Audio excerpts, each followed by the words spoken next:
I want to thank everybody who has watched me for this long. And I'm not just saying it to say it. I'm saying it from what little heart I have left in me, that I appreciate what people have done for me. Jesus.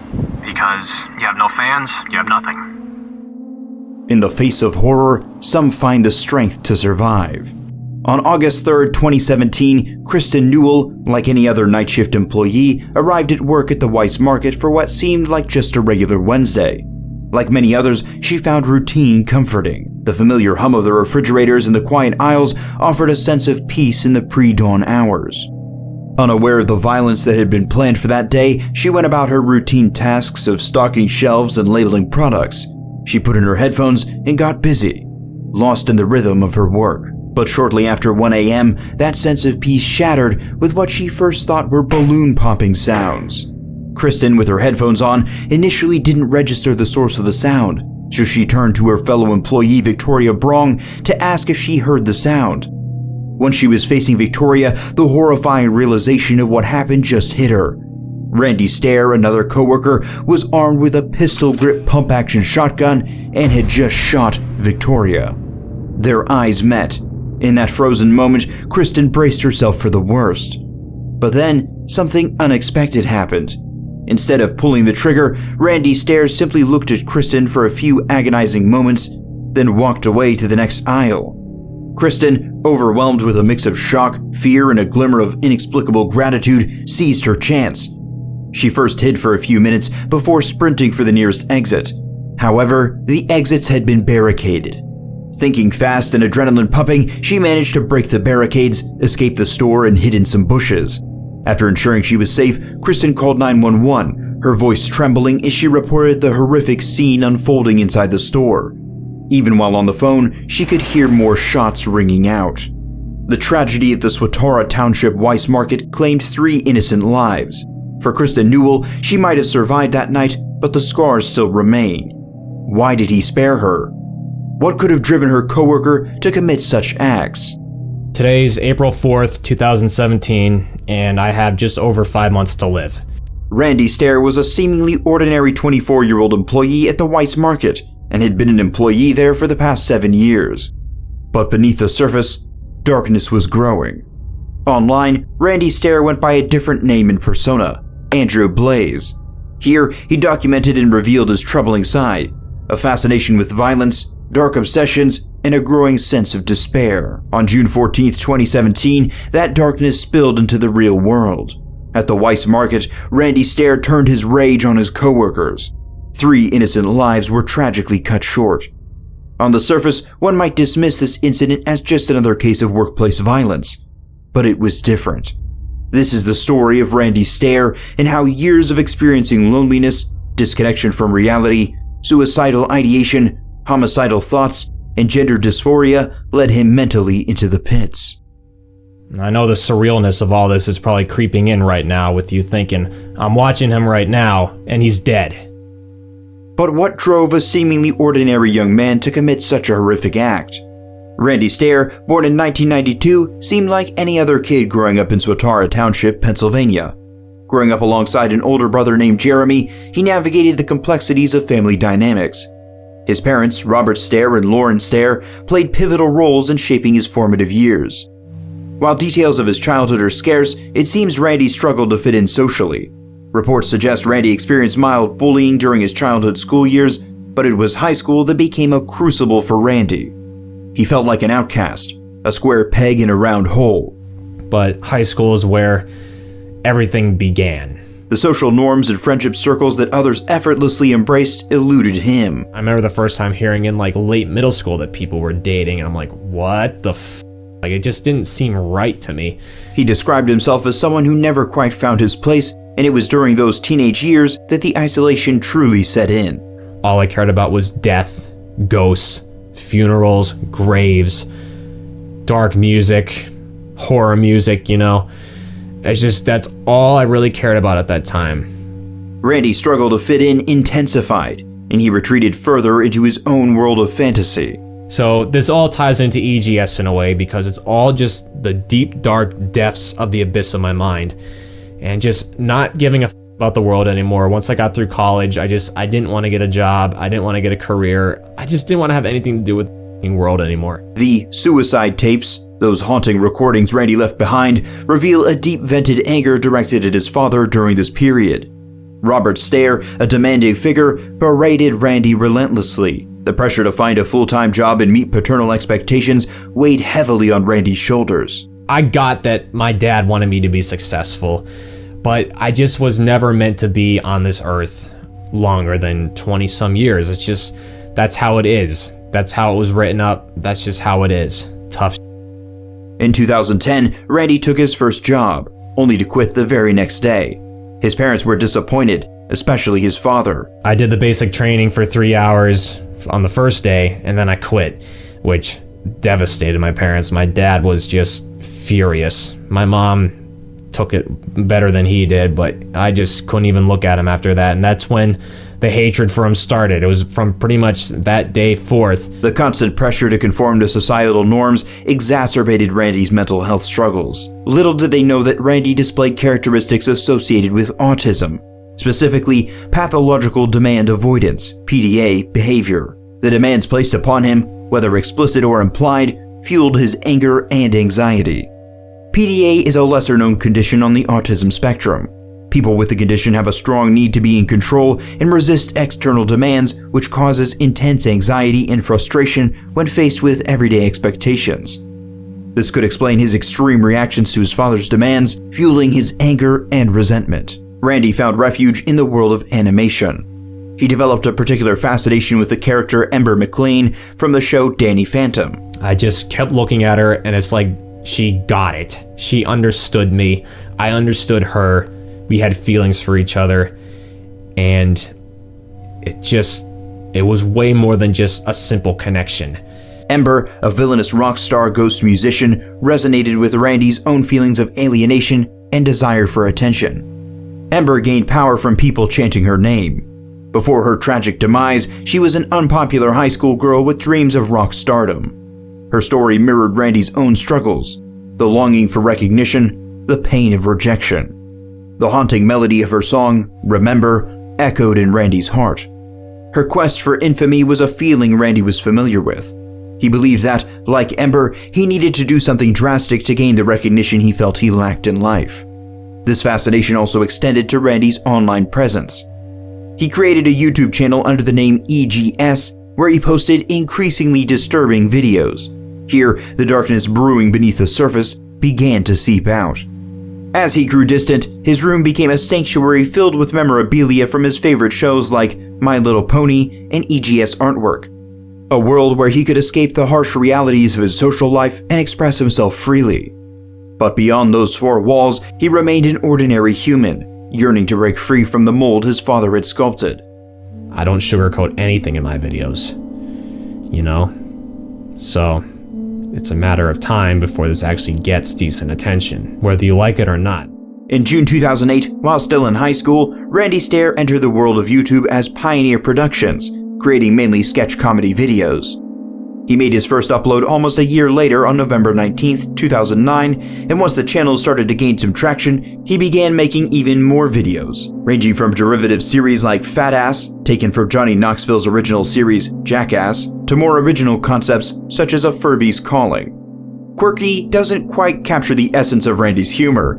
It was more like a dark carnival ride through the corridors of his mind. Pioneer Productions featured skits that defied convention and danced on the edge of sanity. They weren't for everyone, but those who stumbled upon them found themselves hooked. The Furby's Calling video stands out as a collision of absurdity and melancholy. In A Furby's Calling, Randy weaves a dark and surreal tale centered around a Furby toy. In the video, Randy portrays a character who's disturbed by mysterious and eerie occurrences involving a Furby. The Furby, a popular electronic toy known for its ability to speak and interact, is depicted in a haunting manner. His videos garnered some early success, catching the eye of a popular YouTuber Ray William Johnson, who featured him in his Equals 3 series under one of its episodes called Too Fat to Die. The video garnered millions of views, shedding a light on Randy and his content.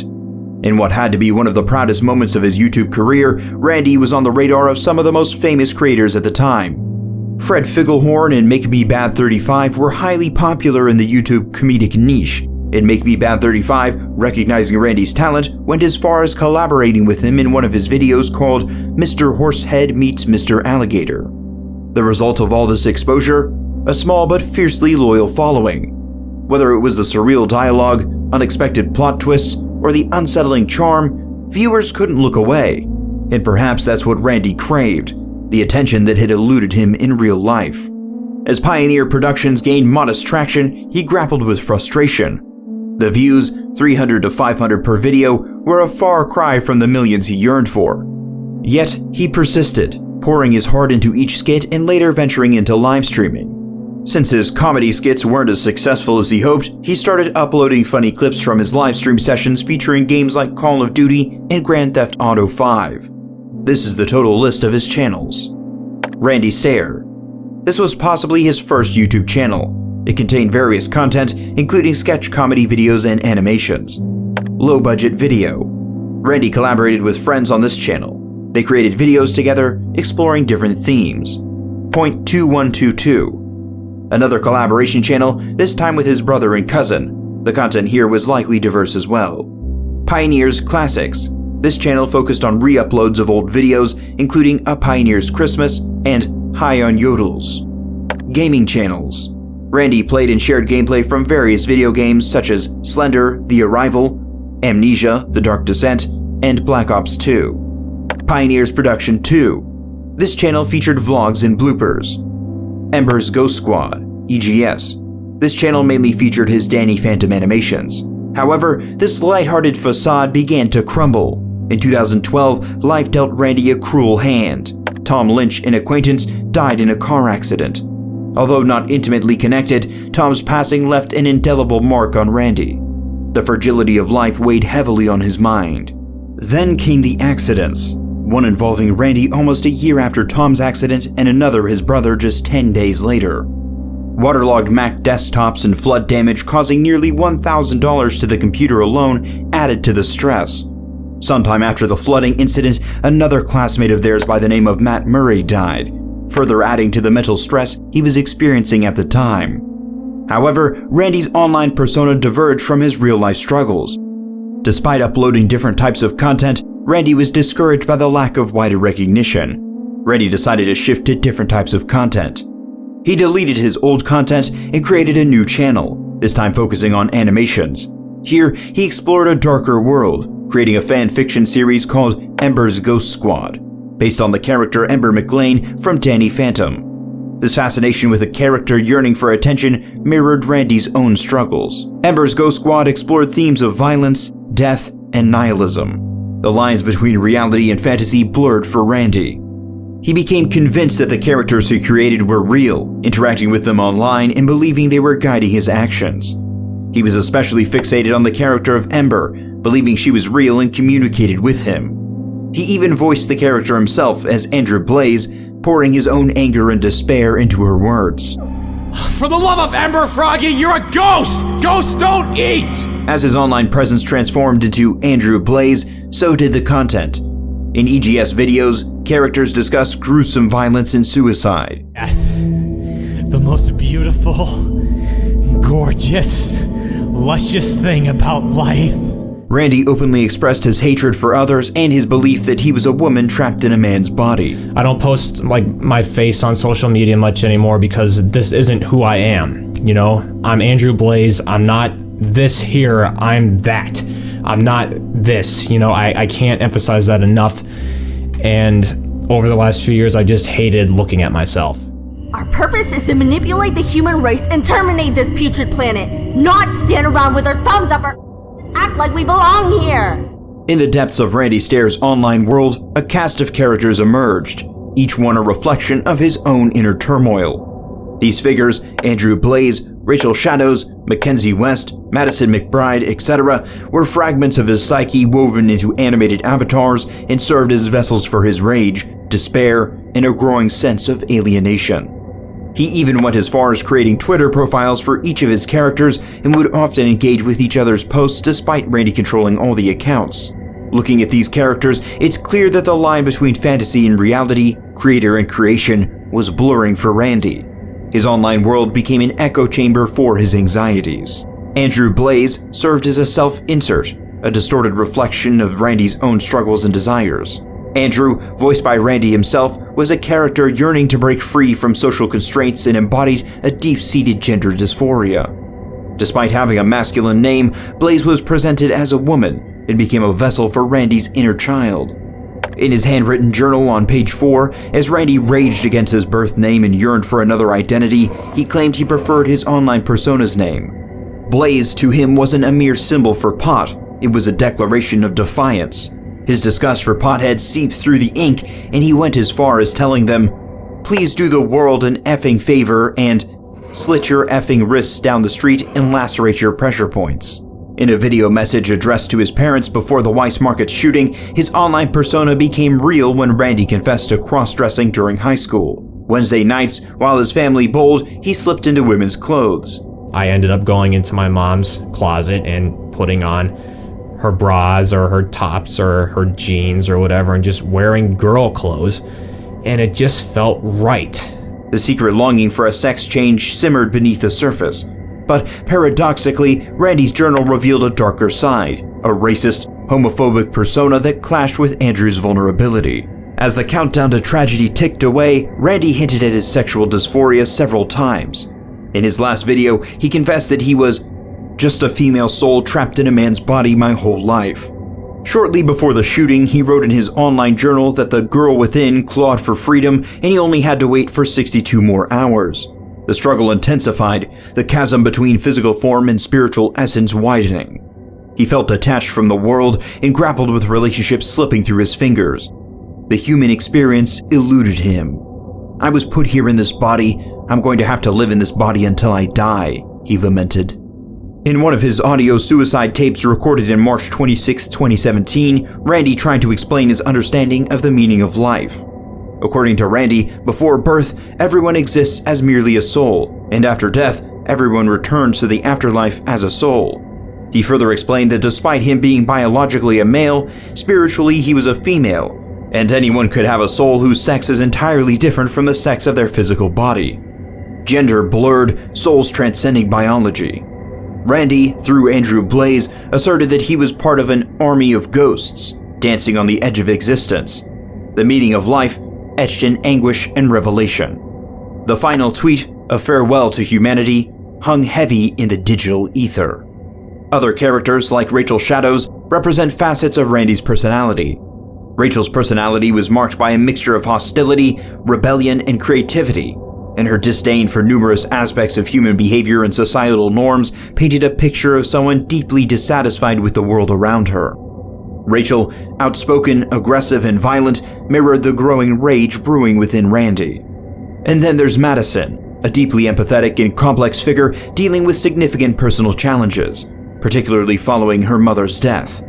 Her primary struggles were with loneliness and depression, driving her strong desire for a meaningful connection. Madison used dark humor, which was some sort of coping mechanism for Randy's own feelings of isolation and emotional pain. Another character, Mackenzie, represented Randy's push and pull dynamic personality. Mackenzie is a deeply kind and hardworking individual, loved and respected by many. She excels in her responsibilities and is known for her warmth, creativity, and supportive nature. However, her kindness and external demeanor often mask a significant internal struggle with depression, overthinking, and self-doubt. She finds it difficult to express her true feelings, leading to a constant internal battle that is visibly reflected in her expressive gaze. Mackenzie's tweets clearly show how Randy's character was marked by a blend of emotional complexity, introspection, and a struggle with self-perception. And despite his internal struggles, he engaged in both creative and physical activities. In fact, Randy took to Mackenzie's Twitter account to express guilt and regret for taking Andrew Blaze's life. Through these characters, Randy expressed his deepest fears and vulnerabilities. Their loneliness, their anger, their yearning for escape, all mirrored the turmoil brewing within him. These online expressions, though disturbing in hindsight, were a desperate cry for help. In creating these characters, Randy wasn't just crafting a story, he was laying bare his inner demons. He grappled with societal pressures and the struggle to find his true identity, and he was maybe hoping someone to understand, someone to reach out. Tragically, that help never came. In the end, Randy's online world became a self-fulfilling prophecy, a breeding ground for the darkness that consumed him. Mwah. Mwah. Mackenzie, Rachel. Meet the twins. In the twisted world Randy Stair had created online, a dark obsession emerged. He became fixated on the Columbine High School massacre, a tragedy that resonated with his own feelings of anger and alienation. The Columbine tragedy, in which two troubled teenagers, Eric Harris and Dylan Klebold, launched a brutal attack on their classmates and teachers, leaving 12 dead and countless others wounded before taking their own lives. Despite the incident happening in 1999, their act of violence cast a long shadow and has been a source of inspiration for many mass shooters since then. Randy Stair, a young man grappling with his own demons, Columbine wasn't just a tragedy. It was a twisted blueprint. He saw Eric and Dylan as heroes, and even saw himself in them, identifying with their feelings of isolation and rage. This fascination wasn't just passive. In his online world, Randy mirrored their actions and ideologies, especially Eric Harris. Randy's definition of life and asserting that he was part of an army of ghosts went to show that even if it was on a subconscious level, he was mirroring the fantasies of Eric Harris, since he also saw himself as above his family and peers. He also purchased clothing similar to what Harris wore on the day of the shooting. He even named his shotguns Mackenzie and Rachel, characters from his animations and a tribute to the Columbine killers. In his animations and online journals, Randy openly discussed his admiration for the Columbine shooters and his own violent plans. Rachel and I were talking the other night, and we put our heads together and came up with a miraculous conception. It was an immaculate conception. We're gonna become goddesses once this is carried out. People will remember our faces and cower from us for the rest of time. Andrew and Rachel. The perfect storm of inescapable chaos. He believed in a warped sense of predestination, a contract with the afterlife, that justified his actions in his own mind. In the isolation of his room, Randy's online world became his reality. His fantasies of violence bled into a horrifying plan. Armed with weapons and fueled by a twisted ideology, he set out to become his own version of the Columbine shooters. Tragically, Randy's final act wasn't on a school stage, but at a local grocery store. The outcome, however, was no less devastating. If you had 9 days to live, what would you do? In the hours leading up to the planned attack at Weiss Markets, Randy Stair left behind a chilling trail of breadcrumbs online.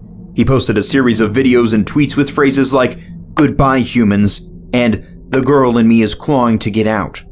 These final videos and messages weren't random outbursts. They were meticulously planned, a way for Randy to garner the notoriety he craved, even in death. One of the most haunting moments came when Randy's decision to carry out the massacre at the Eaton Township Weiss Markets was a chillingly simple coin flip. You believe in fate? Here's the fate test. He recorded himself flipping a coin to decide his fate. He announced that the outcome of a best 2 out of 3 coin flips would determine his next move. If it landed on heads, he would end his life at home. If tails, he would carry out his massacre at the supermarket. The coin toss resulted in tails winning out on the very last coin flip. Fate had spoken, and Stair was committed to the supermarket attack. Stair warned viewers that this attempt to let fate dictate his actions would lead to the loss of human life besides my own. He even hinted at the possibility of killing more than one person. In a video recorded on May 11th, Randy detailed his attack plans. He described how he would block the doors, ensuring no one could escape, and emphasized the importance of capturing the killings on surveillance video. His intent was clear. He wanted the world to witness his actions. The fact that he knew who would be on shift that day and that there would be at least 4 more employees suggests that Stair had meticulously scouted the location. The massacre came down to a coin flip, but his preparations were anything but random. Randy's final videos left behind intentionally revealed not only his artistic talent, but also his thoughts and feelings. He complained about the tight time frame he had to execute his plan, upload his documents and videos to social media, and then carry out the massacre. These recordings were a chilling mix of grievances, justifications, and twisted pleas for understanding. Yet, despite the depth of his explanations, he never truly blamed himself for his problems. He blamed no one but fate for his actions, refusing to acknowledge his own role in his downward spiral. This lack of self-accountability is a recurring theme in his life. His decision to let a coin flip dictate the lives he would take also underscores his disturbing detachment from reality. I won't say this too many more times, but I'll see you in the next one. The night of June 7th, 2017 began uneventfully at the Weiss Market in Eaton Township, Pennsylvania. Randy Stair, who had been preparing for this day, clocked in for his late shift. At around 11 p.m., which was the store's closing time, Randy went to the back of the store, specifically the crew area, and blocked an emergency exit at the far end. His meticulous preparations were already underway. At 12:10 a.m., Stair sent out links to multiple files and videos via his Twitter account. These files were labeled Journal, Suicide Tapes, and Digital Set. They contained detailed plans for what was about to unfold. Shortly before 1 a.m., Randy returned to the crew area, blocking the remaining exits. He then locked the automatic doors at the main entrance, trapping everyone inside. From a concealed duffel bag, Stair pulled out 2 pistol-grip pump-action shotguns, and the horror began. Randy walked around the store methodically targeting his victims.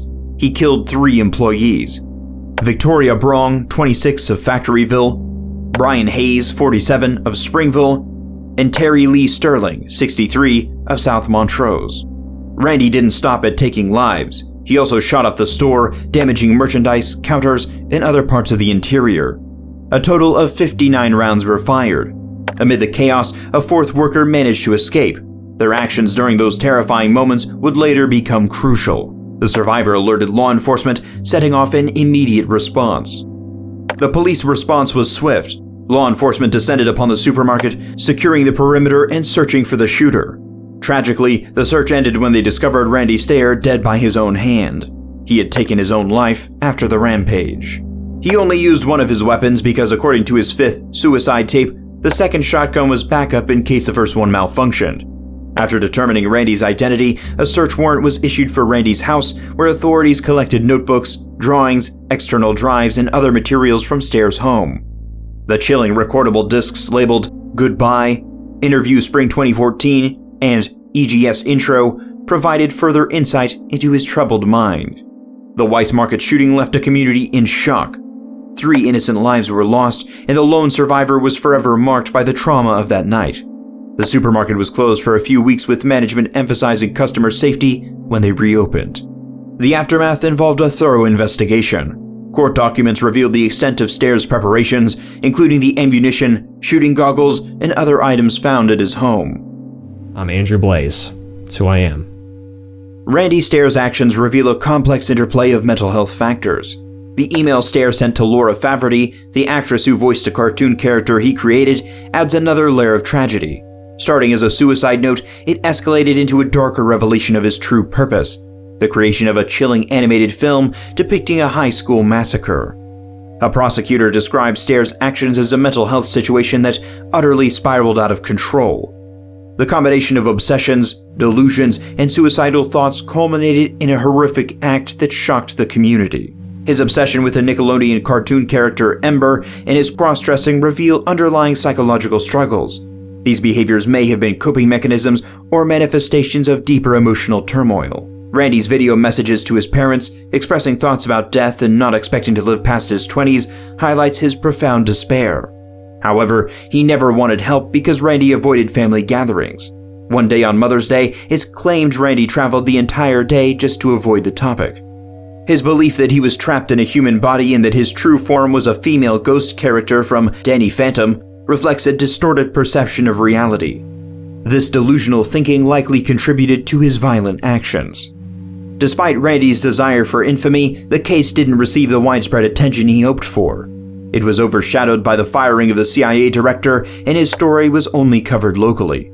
While his actions never got the fame he desired, they serve as a tragic reminder of the importance of mental health awareness, early intervention, and compassion.